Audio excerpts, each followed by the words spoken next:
Reels वाली बहू। प्रज्ञा को रील्स बनाने का बड़ा ही क्रेज है और वो दिन भर रील्स बनाती रहती है। खाते पीते घूमते फिरते घर में कॉलेज में रील्स बनाने के कारण प्रज्ञा पूरे कॉलेज में हाईलाइटेड है। जहां उसकी रील्स सभी को पसंद आते हैं, वहीं मनीषा चिंता में डूबी रहती है। एक रोज जब खाते हुए प्रज्ञा रील्स बना रही होती है, तब मनीषा कहती है, 1 मिनट भी चैन नहीं है इस लड़की को। ये नहीं कि खाना तो आराम से खा ले, लेकिन नहीं, अरे थोड़ी देर रील्स नहीं बनाओगी तो आसमान नहीं टूट पड़ेगा।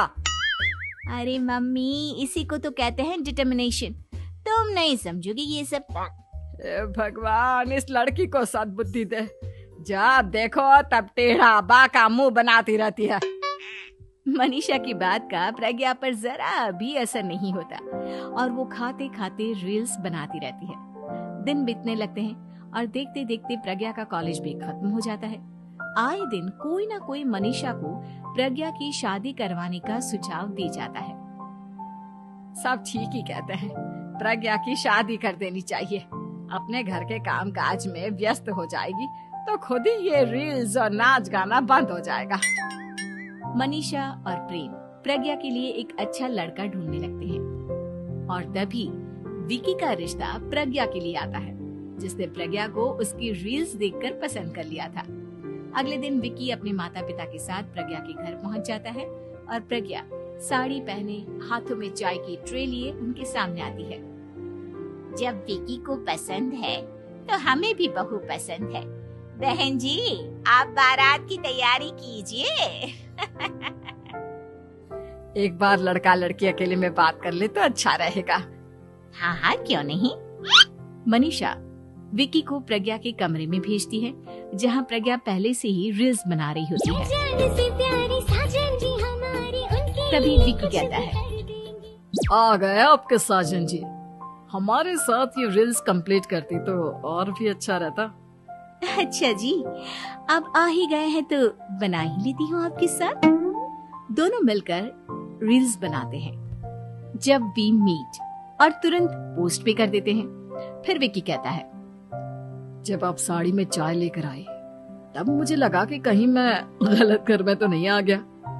अब सही है। दोनों की शादी पक्की हो जाती है और शादी के दिन भी प्रज्ञा रील्स बनाने से चूकती नहीं। यहाँ तक कि बारात के समय भी नाचते हुए रील्स बनाती है। सभी लोग प्रज्ञा की तारीफ के पुल बांध देते हैं और प्रज्ञा नाचती गाती अपने ससुराल चली जाती है। सब कुछ अच्छा चल रहा होता है। प्रज्ञा यहाँ भी दिन भर हर चीज की रील्स बनाती रहती है। लेकिन कुछ दिनों के बाद जब सुनीता कहती है, बहू, ये रील्स के साथ साथ कुछ काम भी कर लिया करो। वैसे तुझे और क्या क्या बनाना आता है? मम्मी जी, वैसे तो सब कहते हैं कि मैं सब कुछ अच्छा बनाती हूँ, लेकिन मुझे लगता है कि मैं मैगी अच्छा बना लेती हूँ। हाँ, कॉफी भी अच्छा बना लेती हूँ और मुंह तो सबसे अच्छा बना लेती हूँ। हैं? अच्छा अच्छा। सुनीता अपना माथा पकड़ लेती है और कहती है, बहू, कुछ खाना बनाना भी सीख लेती। मम्मी जी, मैं लंबी प्लानिंग कर रही हूँ। जल्दी ही मैं इतनी फेमस हो जाऊंगी कि मुझे पैसे मिलने लगेंगे। हम दोनों सास बहू राज करेंगे, राज नौकर काम करेंगे और लोगों की तो लाइन लगेगी हमसे मिलने के लिए। तेरा दिमाग खराब हो गया है क्या बहू? हंसी मजाक तक ठीक है, लेकिन इस तरह घर नहीं चलते। जितना जल्दी हो इस घर के तौर तरीकों को सीख लो। प्रज्ञा मुंह घुमाकर चली जाती है और तुरंत उसी वक्त एक रील बनाती है। ये देख सुनीता का गुस्सा 7वें आसमान पर चला जाता है और विकी के घर आती ही सुनीता उसे सब कुछ बताती है। विकी भी अब प्रज्ञा की इन हरकतों से परेशान हो जाता है। तुम टेंशन मत लो मम्मा, मैं देख लूंगा। विकी कमरे में जाता है तो देखता है कि प्रज्ञा रील्स बना रही है। विकी बड़े ही प्यार से प्रज्ञा से कहता है, प्रज्ञा, इन सब के लिए मैं तुम्हें मना नहीं कर रहा हूँ, लेकिन फिर भी हर वक्त तो ये अच्छा नहीं लगता ना। समझने की कोशिश करो, मुझे भी तुम्हारा थोड़ा वक्त चाहिए। मैं जब ऑफिस से आता हूँ तो मुझे समय देने की जगह इसी में लगी रहती है। तुम ज्यादा ही सोच रहे हो। तुम भी मेरे साथ रील्स बनाओ ना, तुम्हें भी बहुत अच्छा लगेगा। तुम्हें इज्जत से कोई बात समझ में नहीं आती क्या? दिमाग खराब हो गया है तुम्हारा इस चकाचौंध से। अगर तुमने अपना रवैया नहीं बदला तो मैं तुमसे दूर चला जाऊंगा। तुम ही रिश्ता लेकर आए थे, मुझे लड़कों की कमी नहीं थी और ना आज है। विकी दरवाजा पटककर चला जाता है। धीरे धीरे विकी प्रज्ञा से दूर होता जाता है। एक रोज मनीषा प्रज्ञा के ससुराल उससे मिलने जाती है। तब सुनीता उससे कहती है, बहन जी अब आई हैं तो कुछ दिन यहाँ रहकर जाइएगा, आप ही का घर है। हाँ मम्मी, बहुत दिन हो गए तुम्हारे साथ एक भी रील नहीं बनाई मैंने। प्रज्ञा तुरंत अपने फोन में रील्स ऑन कर लेती है। ये सब मुझसे नहीं होता। तेरा ये भूत अभी तक नहीं उतरा क्या? बहन जी आप कुछ कहती नहीं क्या इसे? जब आप ही कुछ नहीं कर पाई तो मैं कर ही क्या सकती हूँ। सास तो वैसी ही बदनाम है। शाम को घर की लाइट चली जाती है और मनीषा प्रज्ञा से कहती है, मेरे घुटनों में बहुत दर्द हो रहा है, तू लाइट का कुछ इंतजाम करना बेटा। अच्छा कैंडल जला देती हूँ मम्मा।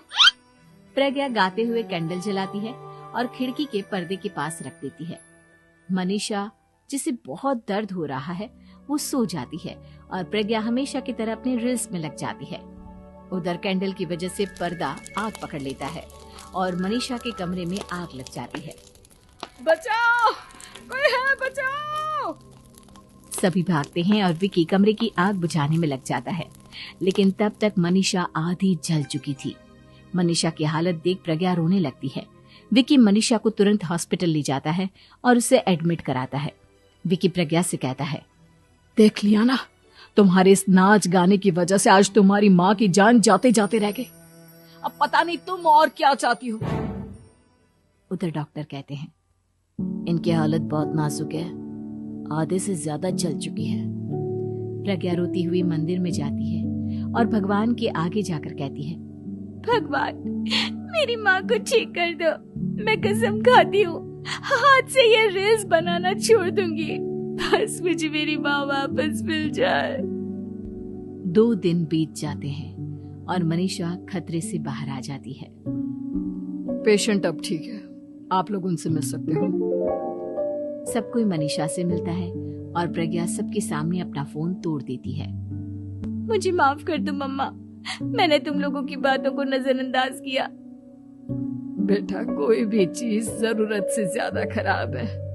मैंने तुम्हें रील्स बनाने से कभी मना नहीं किया, लेकिन हर वक्त एक ही चीज तो सही नहीं है। मैं समझ गई हूँ मम्मा, आई एम सॉरी। प्रज्ञा उस दिन से रील्स बनाना छोड़ देती है और पूरी तरह से अपने घर में लग जाती है।